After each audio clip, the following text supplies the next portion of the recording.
হাল আতা আলাল ইনসানি হিনুম মিনাদ দাহরি লাম ইয়াকুন শাইআম মাযকুরা ইন্না খলাকনাল ইনসান। ও বান্দা, তোমার কোনো অস্তিত্বই ছিল না, তোমার কোনো নাম গন্ধই ছিল না, তোমার কোনো বংশর পরিচয় ছিল না। তুমি কলিমউদ্দিন, সলিমউদ্দিন, জসিমউদ্দিন, আব্দুর রহমান, আব্দুল খালেক, আব্দুল মালেক, তোমার কোনো অস্তিত্বই ছিল না। তুমি ছিলে একমাত্র ইন্না খলাকনাল ইনসানা মিন নুতফা। তুমি কিসের মধ্যে ছিলা? এক ফুটা নুতফার মধ্যে ছিলা বান্দা।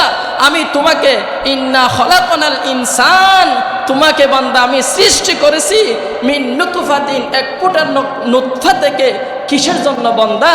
আমসাজ, পরীক্ষার জন্য। এখন আল্লাহ তাআলা দুনিয়ার মধ্যে আমাদের উপর কি কি রহম করেছে সেটা জানা দরকার আছে না? কি কি রহম করেছে আল্লাহ তাআলা? দুনিয়ার মধ্যে আমাদেরকে 5 প্রকার দয়া করেছে। কয় প্রকার? 5 প্রকার দয়া। আজকে এই বয়ানটি যদি আপনি মনে রাখতে পারেন তাহলে আমি আশাবাদী ইনশাআল্লাহ আপনার মরণ পর্যন্ত আপনি আল্লাহ তাআলার নাফরমানি করবেন না এবং নামাজ ছাড়বেন না, কোনো অন্যায় কাজে যাবেন না। বলেন ইনশাআল্লাহ। কারণ পবিত্র কুরআন মাজিদের একটি খুব সুন্দর চমৎকার একটি সূরা আছে। সেই সূরাটি কি বলেন তো? সূরা রহমান। এই শব্দটা বললেই কেমন ভিতর থেকে একটি আবেগ চলে আসে। আর রহমান, এই সূরার সম্পর্কে আমি আজকে কিছু আলোচনা করব।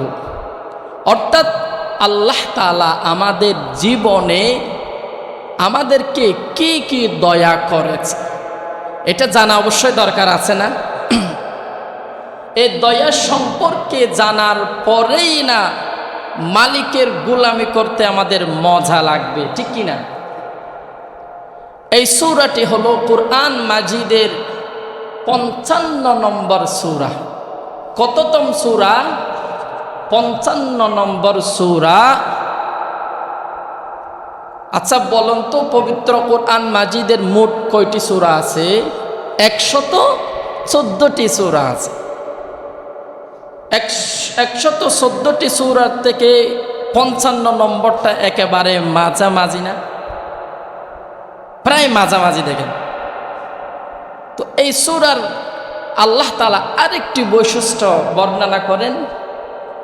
এই সূরাটিকে পবিত্র কুরআন মাজিদের নববধূ বলে। সুবহানাল্লাহ।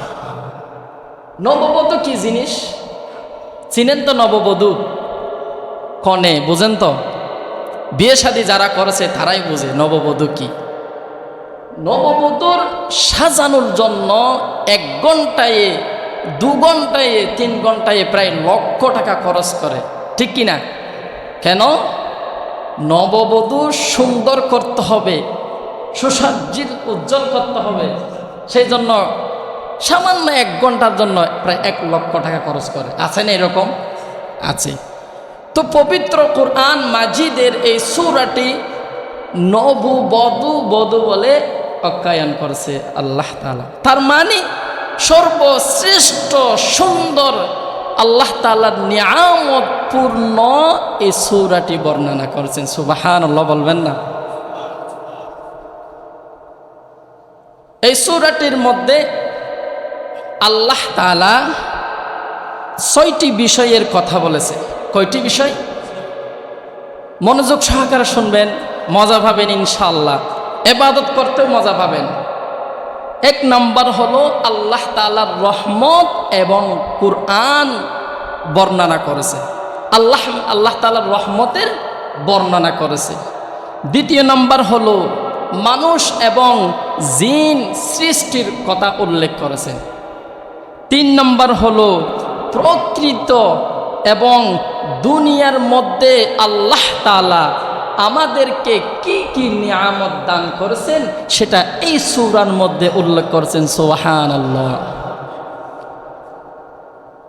4 নম্বর হলো আল্লাহ তাআলা যে বিচার করবেন এবং দয়া করবেন সেই সম্পর্কে বর্ণনা করেছেন। 5 নাম্বার হলো আল্লাহ তাআলা জাহান্নামের শাস্তির কথা উল্লেখ করেছেন। 6 নাম্বার হলো আল্লাহ তাআলা জান্নাতের অপুরান্ত নিয়ামতের কথা উল্লেখ করেছেন। সুবহানাল্লাহ, সুবহানাল্লাহ। জান্নাতের কথা শুনলেই কিরকম একটা মায়া আসে না? সবাই দোয়া করি আল্লাহ তাআলা আমাদের সবাইকে সকল গুনাহ ক্ষমা করে জান্নাতে প্রবেশ করার তৌফিক দান করুক।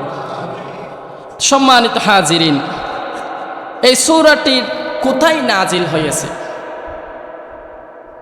অধিকাংশ মুফাসসিরে কেরাম বলেন এই সূরাটি মক্কায় নাজিল হয়েছে। এবং কেন নাজিল হয়েছে? প্রতিটি কিন্তু প্রশ্ন। এখানে একটি কথা আছে, ফাবি আইয়ি আলাই রাব্বিকুমা তুকাযযিবান। এর অর্থ মনে রাখবেন, তোমাদের প্রভুর কোন কোন নিয়ামতকে অস্বীকার করবে। দেখেন কিন্তু অস্বীকার করবে, প্রশ্নবোধক। তো আল্লাহ তাআলা এই সূরাটি মক্কায় নাজিল করেন। কেন নাজিল করেন?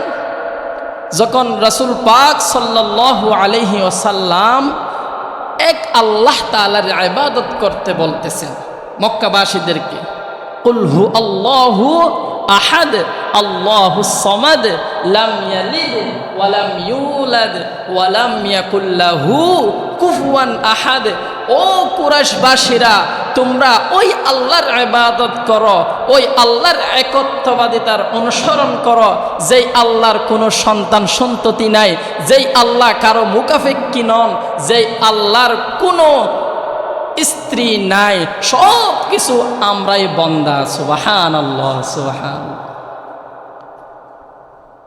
তখন রাসূল পাক সাল্লাল্লাহু আলাইহি ওয়াসাল্লাম কিছুদিন পরে বলতেছে, যখন এই সূরাটি নাজিল হলো, তোমরা রহমানের ইবাদত করো। কার ইবাদত করো? রহমান। রহমান, যেই রহমান আমাদেরকে সব কিছু দয়া করেছে, সেই রহমানের ইবাদত করো। এখন কাফেররা বলতেছে, মুহাম্মদ তো এতদিন এক আল্লাহর ইবাদত করতে বলল, এখন আবার রহমানকে? প্রশ্নে আসবে না? এতদিন পর বলতেছে রহমানকে আবার রহমানের ইবাদত করতে বলতেছে। তখন আল্লাহ তাআলা এই সূরা রহমান নাজিল করে। রহমানকে জানো? আর রহমান আল্লামাল কুরআন খলাকাল ইনসানা আল্লামাহুল বায়ান আশ-শামসু ওয়াল কমারু বিহুসবান। যখন এই একটি আয়াতের পরপরে যখন বর্ণনা করতেছে, হ্যাঁ সেই তো রহমান। তারপরে আসেন এই সূরাটি যখন সাহাবায়ে কেরামদের মাঝে রাসূল পাক সাল্লাল্লাহু আলাইহি সাল্লাম তেলাওয়াত করলেন, আপনাদের সামনে যেরকম তেলাওয়াত করছি এইরকম যখন রাসূল পাক সাল্লাল্লাহু আলাইহি সাল্লাম তেলাওয়াত করলেন, তখন সমস্ত সাহাবায়ে কেরাম ছিল চুপ। কি ছিল? স্টপ, কোনো কথা বলে নাই।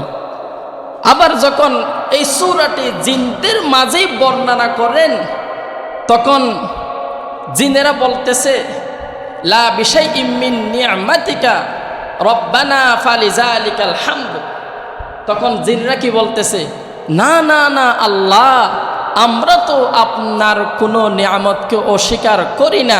ফালিকাল হামদ, ফালাকাল হামদু, সব প্রশংসা আপনার জন্য। সুবহানাল্লাহ, সুবহানাল্লাহ। তাহলে আমাদের থেকেই জিনেরাই তো সেই প্রশ্নের উত্তর দিয়েছিল। সুবহানাল্লাহ, সুবহানাল্লাহ। এখন কোথায় নাজিল হয়েছে এটা জানলাম, কেন নাজিল হয়েছে এটাও বুঝলাম। এই এই সূরা রহমানের মধ্যে কোন কোন বিষয়ে কথা বলছে সেটাও জানলাম। এখন জানার দরকার কি আছে, সূরা রহমান শব্দ, সূরা রহমানের যে আয়াতে কারিমা আল্লাহ তাআলা নাজিল করেন আমাদের প্রতি কি কি দয়া করছে সেটা জানার দরকার আছে না? সূরা রহমান মনে রাখবেন, আর রহমান একটি শব্দ, সাবজেক্ট। কি সাবজেক্ট? মূল। আর বাকি সব ৭৮ নম্বর আয়াত পর্যন্ত তাবারাকাসমু রাব্বিকা জিল জালালি ওয়াল ইকরাম পর্যন্ত সব প্রেডিকেট। সুবহানাল্লাহ। অর্থাৎ সব নিয়ামত রহমান একজন। রহমানকে সেটা বর্ণনা করতে গিয়ে একেবারে শেষ পর্যন্ত ৭৮ নম্বর আয়াত পর্যন্ত রহমানের বর্ণনা দিয়ে দিয়ে আসলো। এখন রহমান শব্দের অর্থ কি বলেন তো? দয়ালু, অসীম দয়ালু, কোনো সীমাহীন, কোনো সীমা নাই, কোনো কি নাই, সীমা নাই, দয়ার সীমা নাই। দুনিয়ার মধ্যে আল্লাহ তাআলা সব কিছুর, জিন, মানুষ, জীবজন্তু, সর্ব বস্তুর প্রতি আল্লাহ তাআলার রহমত দয়া আছে না? আল্লাহ তাআলা সূরা আরফের মধ্যে বলেন ওয়া রাহমাতি ওয়াসিআত কুল্লা শাই। আল্লাহ তাআলা বলেন পৃথিবীর মধ্যে যা কিছু আছে একেবারে কীটপতঙ্গ সহ সব কিছুর উপর ওয়াসিআত কুল্লা শাই, প্রত্যেক জিনিস আমি আল্লাহ তাআলার রহমতের চাদরে ডাকিয়ে রেখেছি। সুবহানাল্লাহ, সুবহানাল্লাহ। সেটা হলো দুনিয়ার জন্য। সেটা কিসের জন্য? দুনিয়ার জন্য। কিন্তু আখিরাতের মধ্যে যখন পরকালীন কাজ শুরু হবে তখন আর রহমান থাকবে না, সেটা কি হয়ে যাবে? রহিম।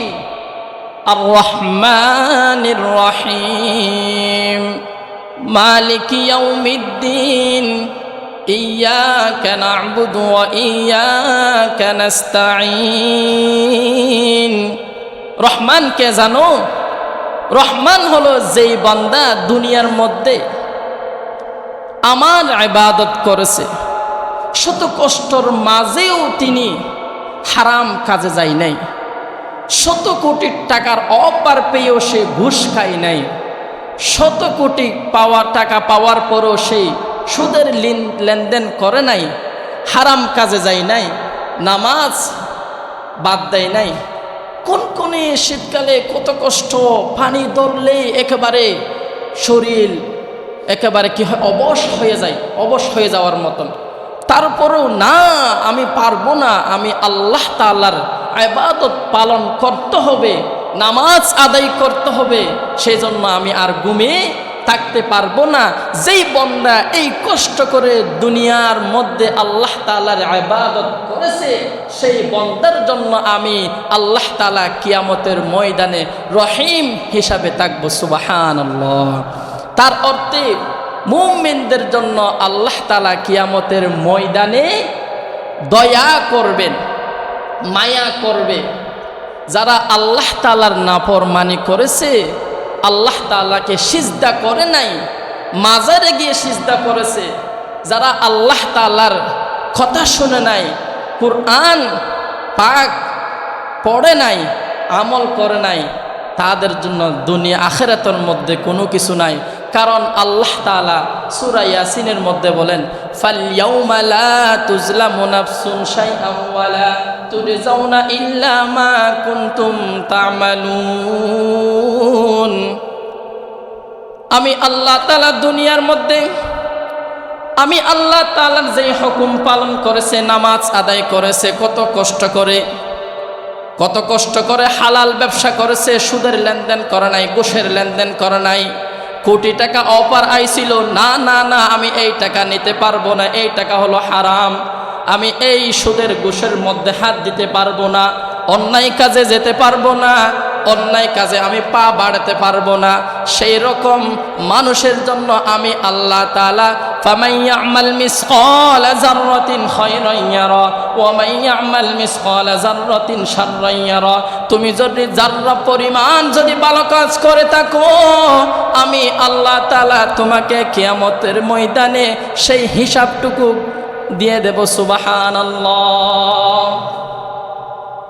এখন আজকের যে নিয়ামতের কথা শুনতেছেন, আজকের পর থেকে আমরা সবাই 5 ওয়াক্ত নামাজ আদায় করব তো ইনশাআল্লাহ। এই দুনিয়ার মধ্যে আপনি যত কষ্ট করবেন, আল্লাহ তাআলা কিয়ামতের ময়দানে আপনার তত বেশি মর্যাদা বাড়িয়ে দিবেন। সুবহানাল্লাহ, সুবহানাল্লাহ। এখন আল্লাহ তাআলা দুনিয়ার মধ্যে আমাদের উপর কি কি রহম করেছে সেটা জানা দরকার আছে না? কি কি রহম করেছে দেখেন। আল্লাহ তাআলা দুনিয়ার মধ্যে আমাদেরকে 5 প্রকার দয়া করেছে। কয় প্রকার? 5 প্রকার দয়া। আমি নাম্বার আকারে বলতেছি এই জন্য বুঝার ক্ষেত্রে যেন সহজ হয়। কয় প্রকার দয়া করেছে? 5 প্রকার দয়া। 1 নাম্বার হলো আল্লাহ তাআলা আমাদেরকে জীবন দান করেছেন। সুবহানাল্লাহ। কি দান করেছে? জীবন দান করেছে। আল্লাহ তাআলার কাছে আমরা কি কোনো সময় আবেদন করেছিলাম, আল্লাহ আমাদেরকে মানুষ বানানোর দরকার, মানুষ বানাইয়েন, কীট পতঙ্গ বানানোর দরকার নাই, গাছপালা বানানোর দরকার নাই, পশু পাখি বানানোর দরকার নাই, আপাতত আমাকে একটু মানুষ হিসাবে বানাইয়েন? আমরা কি কোনো সময় দরখাস্ত করেছিলাম? দেখেন কত মায়া করে, কত দয়া করে আল্লাহ তাআলা বলেন, হাল আতা আলাল ইনসানি হিনুম মিনাদ দাহরি লাম ইয়াকুন শাইআম মাযকুরা ইন্না খলাকনাল ইনসান। ও বান্দা, তোমার কোনো অস্তিত্বই ছিল না, তোমার কোনো নাম গন্ধই ছিল না, তোমার কোনো বংশর পরিচয় ছিল না। তুমি কলিমউদ্দিন, সলিমউদ্দিন, জসিমউদ্দিন, আব্দুর রহমান, আব্দুল খালেক, আব্দুল মালেক, তোমার কোনো অস্তিত্বই ছিল না। তুমি ছিলে একমাত্র ইন্না খলাকনাল ইনসানা মিন নুতফা। তুমি কিসের মধ্যে ছিলা? এক ফুটা নুতফার মধ্যে ছিলা বান্দা। আমি তোমাকে ইন্না খলাকনাল ইনসান, তোমাকে বান্দা আমি সৃষ্টি করেছি মিন নুতফাতিন, এক ফুটা নুতফা থেকে। কিসের জন্য বান্দা? আমসাজ। কিসের জন্য? পরীক্ষার জন্য। মিন নুতফাতিন আমসাজিন নাবতালিহি ফাজআলনাহু সামিআন বাসীরা। ও বান্দা, তোমাকে আমি এক ফোঁটা নুতফা থেকে আমি সৃষ্টি করেছি। কিসের জন্য সৃষ্টি করেছি জানো? তোমাকে আমি পরীক্ষার জন্য সৃষ্টি করেছি। ও আল্লাহ তাআলা বলেন, ওয়ামা খালাকাতুল জিন্না ওয়াল ইনসা ইল্লা লিয়াবুদুন। দুনিয়ার মধ্যে একমাত্র আমি জিন এবং মানুষ সৃষ্টি করছি একমাত্র আমার ইবাদত করার জন্য। আমার ইবাদত করবে শুধু সেই বলে আমি ছেড়ে দেই নাই। ওয়ামা আরসালনাকা ইল্লা রাহমাতাল লিল আলামিন ওয়া নুনাজ্জিলু মিনাল কুরআনি মা হুয়া শিফাউন ওয়া রাহমাতুল লিল মুমিনিন শাহরু রমাদানাল্লাযী উনজিলা ফীহিল কুরআন। আমি সর্বপ্রথম রাসূলকে দুনিয়ার মধ্যে পাঠাইলাম। এরপরে শাহরু রমাদানাল্লাযী উনজিলা ফীহিল কুরআন, আমি পবিত্র কুরআন মাজিদ নাজিল করে আমার বান্দা দুনিয়ার মধ্যে কোন রুলসে চলবে, কিভাবে চলবে, কিভাবে খাওয়া দাওয়া করবে, কিভাবে ব্যবসা বাণিজ্য করবে, কিভাবে লেনদেন করবে, কিভাবে মানুষের সাথে ব্যবহার করবে, কিভাবে সমাজে সাথে চলাফেরা করবে, কিভাবে মানুষ রাষ্ট্র পরিচালনা করবে, কিভাবে পরিবার পরিচালনা করবে, কিভাবে একে অপরের সাথে মোহাব্বত মিলমিশে থাকবে, সেটা আমি কুরআন দ্বারাই সবাইকে জানিয়ে দিলেন। সুবহানাল্লাহ। এরপরও আমরা যদি আল্লাহ তাআলার এত কিছু নাফরমানি করি, তাহলে তো অবশ্যই আমাদের কপালে কি জুটবে? শাস্তি জুটবে। আল্লাহ তাআলা বলেন সূরা ৩-এর মধ্যে ওয়াত-তিনি ওয়াজ-যাইতুন ওয়া তুরি সিনিন ওয়া হাদাল বালাদিল আমিন। আল্লাহ তাআলা বড় বড় 7টি শপথকে বলতেছেন লাকাদ খালাকানাল ইনসান ফি আহসানি তাকওয়িম। ও বান্দা, আমি পৃথিবীর সব কিছু থেকেই একমাত্র ইনসানকে সর্বশ্রেষ্ঠ সুন্দর করে সৃষ্টি করলাম। সুবহানাল্লাহ। এরপরে লাকাদ খালাকানাল ইনসান ফি আহসানি তাকওয়িম সুম্মা রাদাদনাহু আসফালা সাফিলিন। এরপরও বান্দা, যদি তোমাকে যদি জাহান্নামে দিতে হয় তাহলে তুমি তো তোমার কারণে জাহান্নামে যাবেন। এরপর আয়াতে বলেন ইল্লাল্লাযিনা আমানু ওয়া আমিলুস সলিহাত। কিন্তু যারা ঈমান এনেছে, ভালো কাজ করেছে, ফালাহুম আজরুন গায়রু মামনুন, তাদেরকে আমি আল্লাহ তাআলা ক্ষমা করে দেব। সুবহানাল্লাহ। দুনিয়ার মধ্যে 1 নাম্বার আমাদেরকে কি দান করেছে? জীবন দান করেছে। দ্বিতীয় নাম্বার হলো রিজিক। কি দান করেছে? রিজিক। শুধু জীবন দান করে আল্লাহ তাআলা ক্ষেপ্ত হন নাই, বন্ধ করে দেন নাই। দ্বিতীয়তে রিজিকও কি করলো? দান করলো। রিজিক না পেলে কি আমরা জীবন বাঁচতে পারবো? রিজিক না পেলে কি আমরা আল্লাহ তাআলার ইবাদত করতে পারবো? আমাদের শক্তি লাগবে, সব কিছু দরকার আছে। সেই জন্য আল্লাহ তাআলা আমাদেরকে খাদ্য, পানি, বায়ু, বাতাস, পোশাক, বস্ত্র সব কিছু ব্যবস্থা করে দিয়েছেন। সুবহানাল্লাহ। 3 নাম্বার হলো আল্লাহ তাআলা যে প্রকৃত দান করলো, চন্দ্র, সূর্য, আকাশ, বাতাস, এই যদি এগুলো যদি আল্লাহ তাআলা নাজিল না করতো, আমাদেরকে যদি দয়া না করতো, তাহলে আমরা দিন, সপ্তাহ, মাস, ঋতু, বছর কিভাবে গণনা করতাম? সেই সব কিছু কিন্তু সূরা রহমানের মধ্যে বর্ণনা আছে। 4 নম্বর হলো আল্লাহ তাআলা জীবনও দান করছে, রিজিকও দান করলো, আকাশ, বাতাস, সূর্য, চন্দ্র সব কিছু আপনার প্রতি দয়া করলো, কিন্তু আপনাকে আল্লাহ তাআলা জ্ঞান দেন নাই। কত বড় একটি নিয়ামত দেখেন। আল্লাহ তাআলা এই যে নিয়ামতগুলো, জ্ঞানগুলো দিয়েছে, আপনার আমার চেয়ে অনেক সুন্দর মানুষ, সুদর্শন মানুষ আল্লাহ তাআলা জ্ঞান দেন নাই। মেন্টল, তারা কি বাড়িতে নাকি রাস্তায়? কিসের কারণে? জ্ঞান না দেওয়ার কারণে। আল্লাহ তাআলা দেখছেন সামান্য একটু, সব কিছু ঠিক আছে, কিন্তু আল্লাহ তাআলা হালকা একটু জ্ঞান দেন নাই বলে আজকে তার সারা বডিটা একেবারে অচল হয়ে গেছে, ঠিক কিনা? সেই জন্য আল্লাহ তাআলার যেই জ্ঞান দিছে, এই জ্ঞান দ্বারা আমাদের সঠিক কাজে ব্যবহার করতে হবে কিনা। 5 নম্বর হলো শান্তি এবং মায়া, ভালোবাসা, পরিবার। আল্লাহ তাআলা সব দিছে, আপনার ভিতর মায়া জিনিসটা দেয় নাই, তাহলে কি হবে? না। আল্লাহ তাআলা যেই মায়া দয়া দিয়েছে, সেইটা আল্লাহ তাআলা বলেন আল্লাহ তাআলার কাছে 100টি মায়া আছে। কয়টি মায়া? 100টি মায়া। আল্লাহ তাআলা সেই 100টি মায়া থেকে একটি মায়া সারা দুনিয়ার সব কিছুর উপর বন্টন করে দিয়েছেন। সুবহানাল্লাহ। আজকে সেই হালকা জাররা পরিমাণ মায়া পেয়ে, দয়া পেয়ে, ভালোবাসা পেয়ে আমরা বিষ খেয়ে ফেলি, গলার মধ্যে পাশ খেয়ে ফেলি। আছে না এরকম? কার জন্য এটা? যে আল্লাহ তাআলা 3.5 হাত বোর্ডের মধ্যে কত সুন্দর দেহ দিয়েছে, সেই আল্লাহর জন্য 24টা ঘন্টার মধ্যে 1টা ঘন্টা দেওয়া যায় না? অবশ্যই দেওয়া যায়। আল্লাহ তাআলা দেখেন দুনিয়ার মধ্যে আমাদেরকে জীবন দান করলো, রিজিক দান করলো। আল্লাহ তাআলা আসমান, জমিন, চন্দ্র, সূর্য সব কিছু দান করলো, জ্ঞান দান করলো। আল্লাহ তাআলা শান্তি, মায়া, ভালোবাসা, পরিবার বন্ধন সব কিছু দয়া করলো। সেই আল্লাহর জন্য আমরা একদিনে 1টা ঘন্টা দিতে পারি না? অবশ্যই আজ থেকে নিয়ত করেন, অবশ্যই আমরা নামাজ ছাড়ব না। যত কঠিন পরীক্ষা আসুক না কেন, যত কঠিন মুহূর্ত আসুক না কেন, আমরা কখনো নামাজ ছাড়ব না।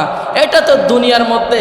আখিরাতের মধ্যে আল্লাহ তাআলা কি দিছে দেখেন, আল্লাহ তাআলা 3 প্রকার দয়া করবেন। কোথায়? আখিরাতে। 1 নাম্বার হলো আল্লাহ তাআলা জান্নাত দান করবেন। কি দান করবেন? জান্নাত দান করবেন। 2 নম্বর হলো আল্লাহ তাআলা গুনাহ ক্ষমা করবেন। আল্লাহ তাআলা কি ক্ষমা করবেন? গুনাহ ক্ষমা করবেন।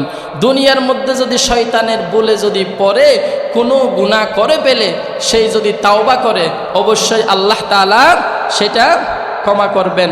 3 নাম্বার হলো আল্লাহ তাআলার সাথে সরাসরি সাক্ষাৎ হওয়ার তৌফিক দান করবে। সুবহানাল্লাহ।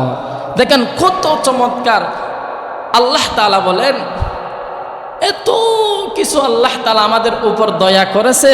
আল্লাহ তাআলা সূরা নামলের 18 নম্বর আয়াতে বলেন, ওয়া ইন তা'উদ্দু নি'মাতাল্লাহি লা তুহসুহা ইন্নাল্লাহা লাগফুরুর রহিম। ও বান্দা, তোমরা যদি আমার নিয়ামতের গণনা করতে চাও, আমার নিয়ামতকে গণনা করতে চাও, তাহলে গণনা করে শেষ করতে পারবে না। ইন্নাল্লাহা লাগফুরুর রহিম, নিশ্চয় আল্লাহ তাআলা দয়ালু এবং ক্ষমাশীল। যদি কেউ লিখতে চাই, সেই সম্পর্কে আল্লাহ কি বলেন? সেই সম্পর্কে আল্লাহ তাআলা বলেন সূরা কাহাফের 109 নম্বর আয়াতে বলেন, কুল্লাউ কানাল বাহরু মিদাদাল লিকালিমাতি রাব্বি লানাফিদাল বাহরু ক্বাবলা আন তানফাদা কালিমাতু রাব্বি ওয়ালাউ জিনা বিমিথলিহি মাদাদা। কোনো বান্দা যদি আমার নিয়ামতগুলো লিখতে চায়, যদি সারা পৃথিবীর গাছপালা যদি সে কলম বানিয়ে ফেলে এবং সকল সমুদ্রের পানি যদি সেই যদি কালি বানিয়ে যদি আমার নিয়ামতগুলো লিখতে চায়, তাহলে সকল গাছের কলমগুলো শেষ হয়ে যাবে এবং সকল সমুদ্রের পানিগুলো কালি বানিয়ে যে লিখবে সেটা শেষ হয়ে যাবে। তারপরেও আমি আল্লাহ তাআলার নিয়ামত শেষ করতে পারবে না। সুবহানাল্লাহ, সুবহানাল্লাহ। এই দেখেন আর রহমান শব্দের একটি, আর রহমান এই শব্দর সামান্যতম আপনাদের সামনে একটু বিশ্লেষণ করলাম। তো রহমান কে জানেন? রহমান হলো তিনি যিনি মালিক ইয়াউমিদ্দিন, বিচারের মালিকের দিন, যিনি বিচারের মালিক হবেন। ইয়াকা না'বুদু ওয়া ইয়াকা নাস্তাঈন, আমরা যার কাছ থেকে চাই এবং আমরা যার কাছেই ইবাদত করি। ইহদিনাস সিরাতাল মুস্তাকিম, রহমান তো তিনি যিনি আমাদেরকে সঠিক রাস্তায় দেখায়। এখন আসি আর রহমানের যে নিয়ামতগুলো আছে সেটা কি? আল্লাহ তাআলা বলেন, আর রহমান আল্লামাল কুরআন খালাকাল ইনসান আল্লামাহুল বায়ান। রহমান কে জানো বান্দা? রহমান তো তিনি যিনি আমাদেরকে কুরআন শিক্ষা দিয়েছেন। রহমান তো তিনি যিনি খলাকল ইনসান, মানুষ সৃষ্টি করেছে। আর রহমান কে জানেননি? যিনি আল্লামাহুল বায়ান, আমাদেরকে কথা বলার শক্তি দিয়েছে, বাক শক্তি দিয়েছে। এখন আসি, আপনাদের প্রশ্ন থাকলে বলুন, আর রহমানের পরে কি শব্দ আছে? আল্লামাল কুরআন, খলাকল ইনসান, আল্লামাহুল বায়ান। তো আল্লাহ তাআলা আগে কি আমাদেরকে কুরআন শিক্ষা দিয়েছে, নাকি আল্লাহ তাআলা আমাদেরকে সৃষ্টি করেছেন? কোনটা বলেন তো? না, আল্লাহ তাআলা সর্বপ্রথম আমাদেরকে কুরআন শিক্ষা দিয়েছেন। সুবহানাল্লাহ, সুবহানাল্লাহ। এরপরে খলাকল ইনসান, এরপরে আল্লাহ তাআলা মানুষ সৃষ্টি করেছেন। এরপরে আল্লামাহুল বায়ান, ওই যে আল্লাহ তাআলা যে কুরআন শিক্ষা দিয়েছেন সেটা আল্লামাহুল বায়ান, সেটা প্রকাশ করার শক্তি দিয়েছেন। সুবহানাল্লাহ। এখানে আরেকটি উদাহরণ দিলে বুঝতে সহজ হবে।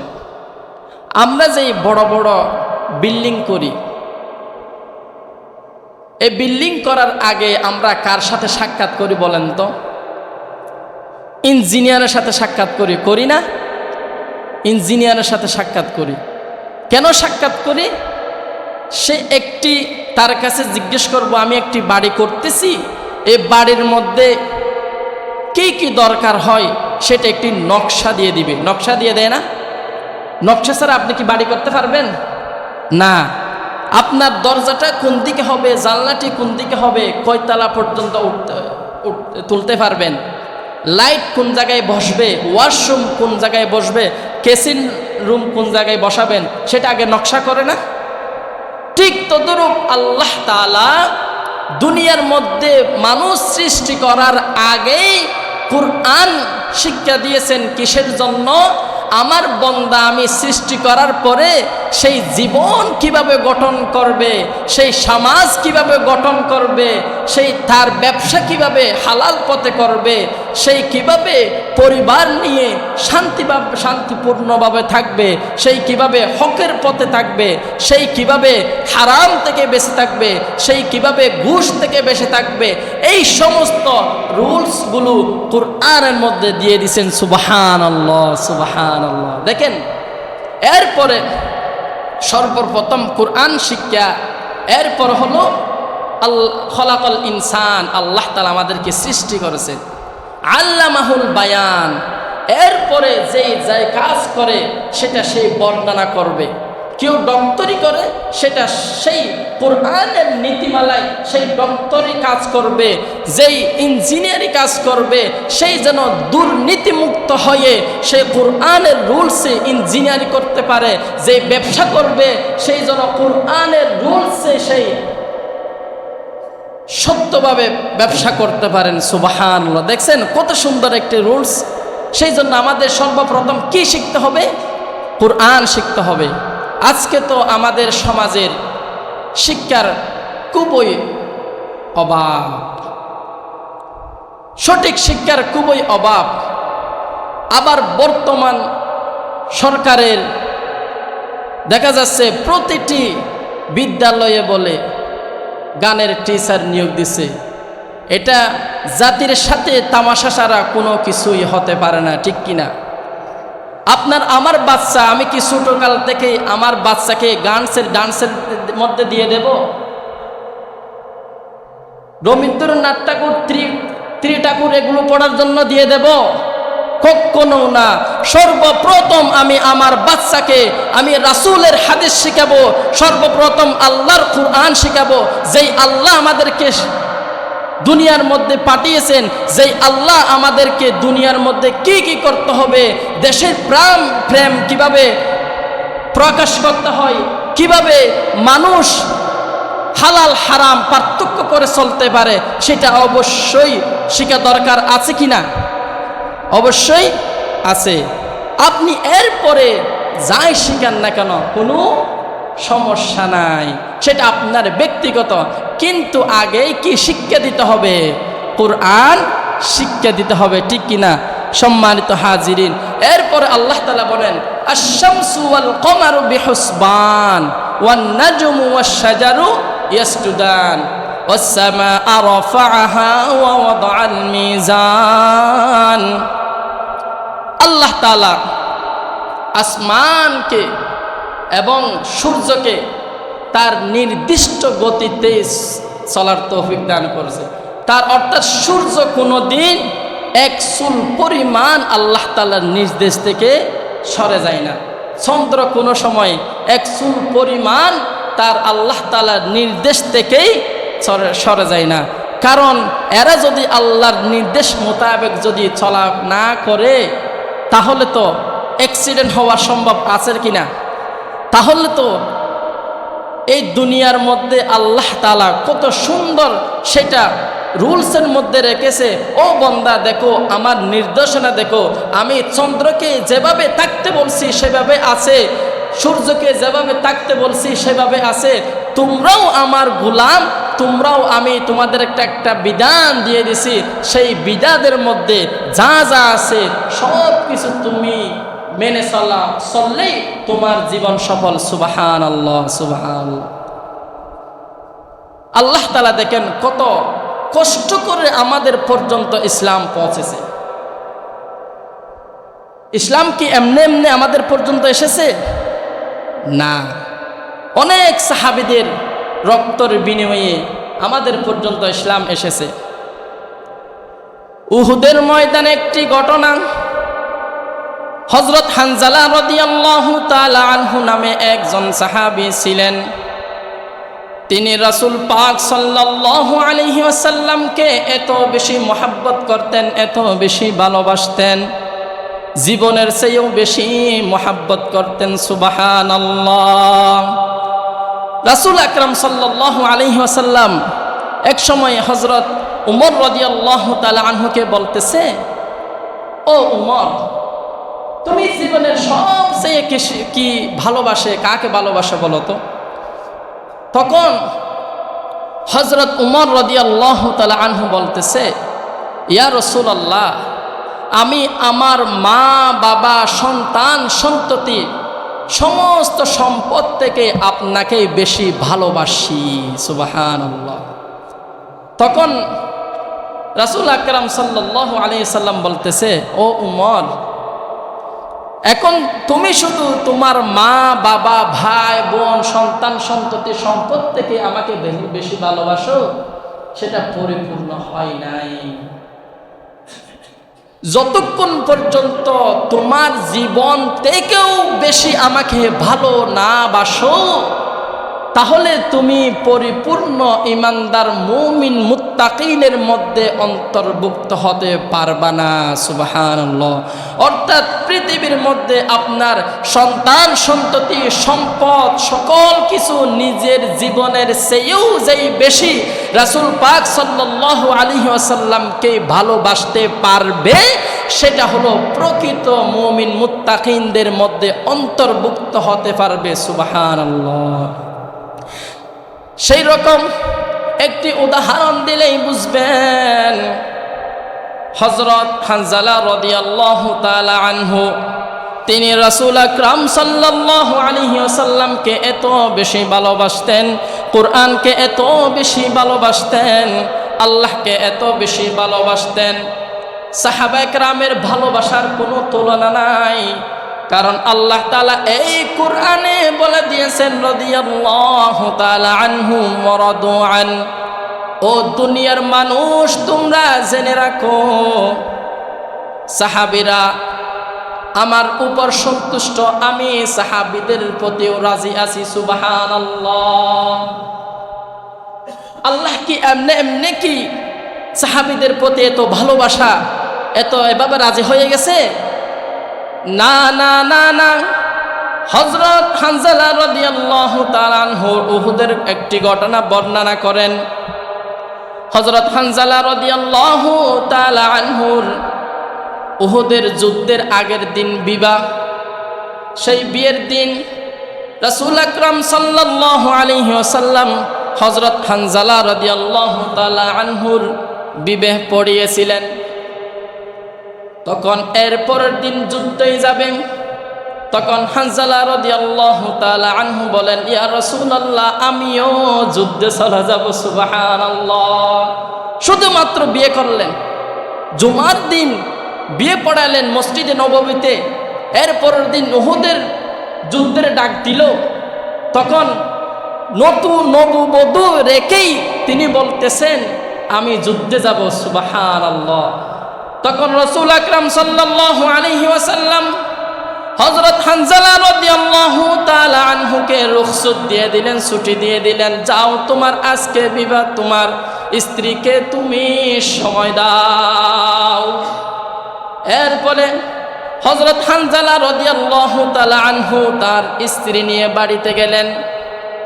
এদিকে রাসূল আকরাম সাল্লাল্লাহু আলাইহি ওয়াসাল্লাম তার সৈন্য সেনা নিয়ে উহুদের যুদ্ধে প্রস্তুত হয়ে গেলেন যাওয়ার জন্য। এদিকে হযরত হানজালা রাদিয়াল্লাহু তাআলা আনহু স্ত্রী নিয়ে তার বাড়িতে গেলেন। বাড়িতে যাওয়ার পর রাত্রি যাপন করলেন, একসাথে থাকলেন। হঠাৎ যেন গভীর রাত্রে একটি ডাক আসলো।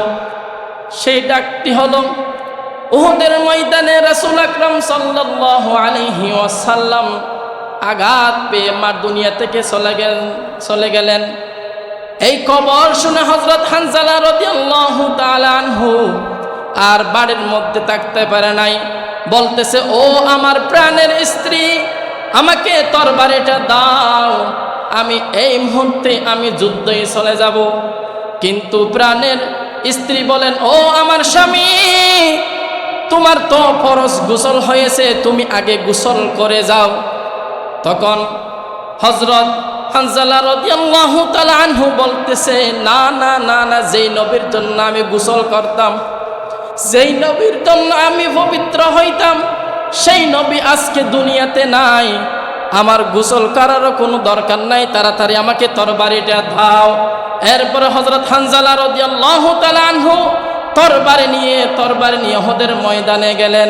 উহুদের ময়দানে যাওয়ার পরে তিনি দেখতেছেন অনেক সাহাবীর লাশ পড়ে আছে। তিনি তাড়াতাড়ি এদিক ওদিক না তাকিয়ে তিনি তাড়াতাড়ি যুদ্ধের মধ্যে শরীক হলেন। তরবারি দিয়ে অনেক কাফেরদের সঙ্গে লড়াই করে অনেক কাফেরদেরকে তিনি জাহান্নামে পাঠিয়ে দিলেন। এরকম যুদ্ধ করতে করতে এক পর্যায়ে তিনি শহীদ হয়ে গেলেন।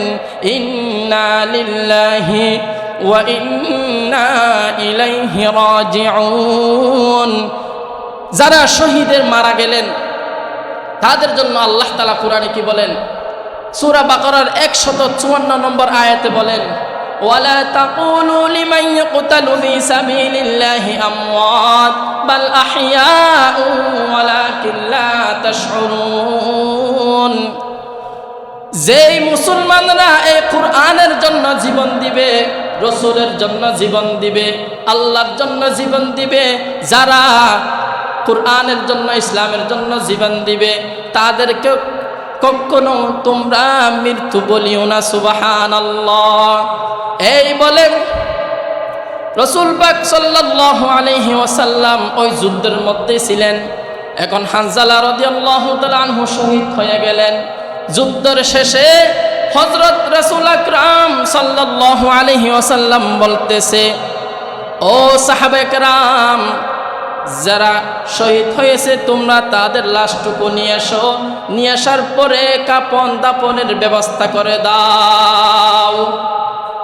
কারণ যারা শহীদ হয়েছে তাদের তো গোসলের দরকার নাই। যারা কিয়ামতের ময়দানে শহীদ উঠবে, কারো পা নাই, কারো হাত নাই, কারো মাথা নাই, কারো দুটো পা নাই। কারণ তারা ইসলামের জন্য এভাবে শহীদ করছে। কাফেররা এভাবে টুকরা টুকরা করে তাদেরকে শহীদ করে ফেললেন। সুবহানাল্লাহ। এরপরে যখন তাদেরকে কবরস্থ করবে, তখন একজন মহিলা রাসূল আকরাম সাল্লাল্লাহু আলাইহি ওয়াসাল্লামকে এসে বলতেছে, ইয়া রাসূলুল্লাহ, তাদেরকে কবরস্থ করার পরে আগে আমার স্বামী হযরত হানজালা রাদিয়াল্লাহু তাআলা আনহুকে গোসল করাতে হবে, কারণ তিনি জুনুব ছিল, তাকে আগে গোসল দিয়ে দেন। তখন হযরত রাসূল আকরাম সাল্লাল্লাহু আলাইহি ওয়াসাল্লামের কাছে আল্লাহ তাআলা জিবরাইল আলাইহিস সালামকে পাঠিয়ে দিল। হযরত জিবরাইল আলাইহিস সালাম এসে বলতেছে, ইয়া রাসূলুল্লাহ, ইয়া হাবিবাল্লাহ, হযরত হানজালাকে দুনিয়ার কোনো পানি দিয়ে গোসল করানো হবে না, একমাত্র হানজালা রাদিয়াল্লাহু তাআলা আনহুকে চতুর্থ আসমানে আল্লাহ তাআলা বড় বড় ফেরেশতার দ্বারাই গোসল করাই নিলেন। সুবহানাল্লাহ। দেখেন, ইসলামের জন্য বিয়ের দিন রাত্রেই তিনি নববধূকে এক পাশেই রেখে যুদ্ধ চলে গেলেন। এই রকম ভাবে শত শত সাহাবীরা ইসলামের জন্য জীবন দিয়ে দিছে। শত শত সাহাবীরা ঘর ছাড়া করেছে। শত শত মানুষ, শত শত সাহাবীরা ইসলামের জন্য কত জীবন দান করেছেন। এমনকি রাসূল পাক সাল্লাল্লাহু আলাইহি ওয়াসাল্লাম তায়েবের ময়দানে ছোট ছোট বাচ্চাদের থেকেও পাথর খেয়েছেন। নাউজুবিল্লাহ। আজকে আমরা কোথায় আছি? মসজিদের পাশে বাসা, আমরা নামাজ পড়তে আসতে পারি না। আমরা কি যেখানে আমরা নামাজ পড়তে আসতে পারতেছি না, সেই জন্য যুদ্ধে যাওয়া কি কোনো সম্ভব?